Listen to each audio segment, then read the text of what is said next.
हम लोग संविधान को मानते हैं, संविधान के आधार पर चलते हैं। हम लोग बंदूक को सही नहीं मानते और बंदूक का रास्ता सही भी नहीं, क्योंकि अगर कमजोर कभी बंदूक उठाएगा तो उसको कुचलना, उसको मारना आसान हो जाएगा, नक्सली या और तमाम तरह के आरोप लगा के। इसलिए बाबा साहब ने कलम की बात की और कलम को हथियार बताया। सभापति महोदय, मगर सवाल ये है कि 1947 में जब हम लोग आज़ाद हुए तो इस देश का जो वंचित वर्ग SC ST OBC, जब 15 अगस्त को आज़ादी का सवेरा आ गया तो क्या जल जंगल जमीन में बंटवारा हुआ? उसको उसका हक अधिकार मिला? अगर उसको जमीन मिल जाती, घर मिल जाता, उसको अवसर मिल जाते तो आज प्रधानमंत्री आवास योजना नहीं चलानी पड़ती। सभापति महोदय, जमीन का राष्ट्रीयकरण नहीं हुआ।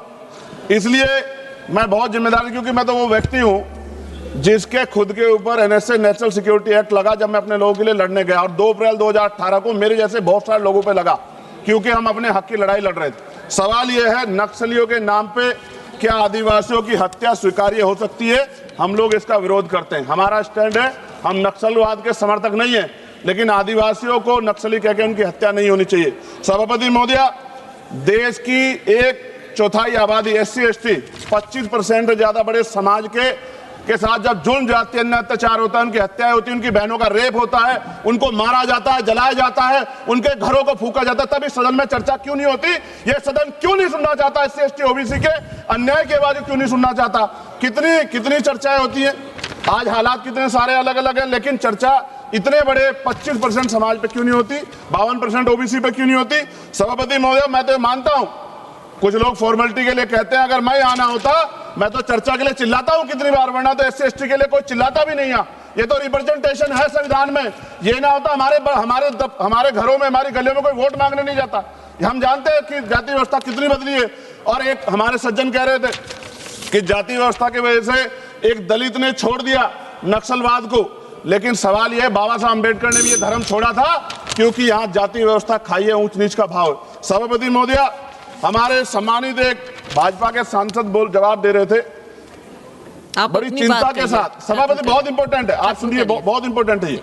वो ये कह रहे थे जवाब देते कि उन्होंने कुछ ब्राह्मण्स के नाम लिए और कहा कि भाई ये इनके मालिक हैं, इनके यहाँ लेबर तो SC ST है, ये विचारधारा पर आधारित है। तो क्या कहना चाहते थे कि इस देश को तोड़ने की मूवमेंट कौन चला रहा है? जवाब दे। वो बड़ी बात यह है, उन्होंने ट्वीट किया 2 दिन पहले, मैं चाहता था मैं उनको जवाब दूं, उन्होंने आरक्षण को कोसने का काम किया। ये भाजपा की सोच है, जवाब देना चाहिए भारतीय जनता पार्टी को। सभापति महोदय, मैं 1000 से ज्यादा जवानों की जान गई है 2010 से लेकर 23 तक।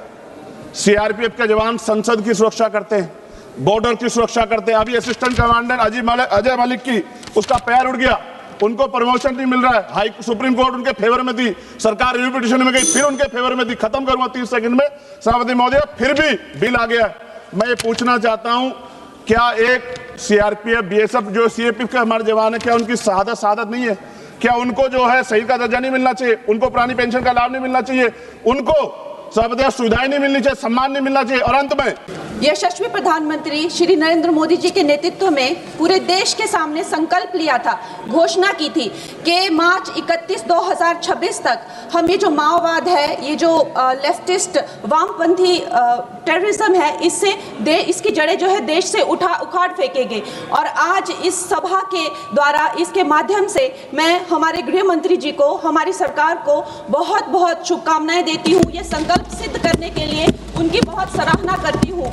अध्यक्ष महोदय, 1967 में ये छोटी सी चिंगारी माओवाद की उठी थी। उस वक्त अगर कांग्रेस सरकार चाहती तो इसको उसी वक्त दबा सकती थी, लेकिन उन्होंने क्या किया? उल्टा उन्होंने आदिवासी लोगों को जो है वो सौतेला ट्रीटमेंट दिया।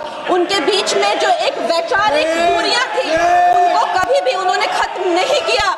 और जब ये माओवाद की समस्या हम उनके सामने आई, तो जैसे मेरे भाई संबित पात्रा ने पूरे देश के सामने आज बताया कि सोनिया जी और राहुल गांधी जी की वामपंथी सरकार प्लस उनके वामपंथी सलाहकार प्लस उनके जो वामपंथी मित्र और ये वामपंथी टेररिस्ट, और इनको जो भी जितने भी फंडिंग होती थी, जो भी इनके हथियार होते थे, गोला बारूद होते थे, वो उन लोगों से आते थे जिनके साथ ये कांग्रेस की सरकार उठती बैठती थी। तो हम लोग क्या अपेक्षा कर सकते हैं?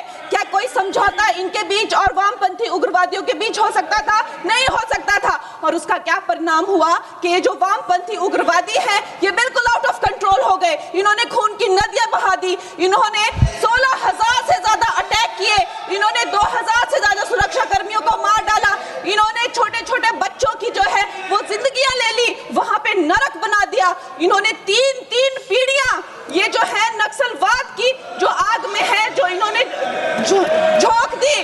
और जब इसके अंधेरे में पूरी तरह से जो ये क्षेत्र है जो डूब गए, जिन छोटे छोटे बच्चों के हाथ में लैपटॉप और कलम होनी चाहिए थी उनके हाथों में इन्होंने बंदूकें दे दी। अध्यक्ष महोदय, इन्होंने जब पूरी तरह से उनका भविष्य खत्म कर दिया तो पूरी तरह से अंधकार में तो अपना हाथ झटक लिया।